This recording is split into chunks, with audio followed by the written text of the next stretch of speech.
మిత్రమా,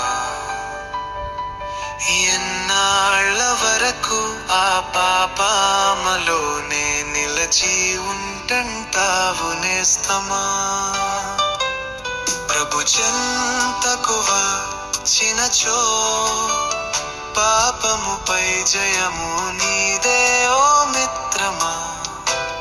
ప్రభు మీద ఆధారపడినచో విజయము నీదే నేస్తమా.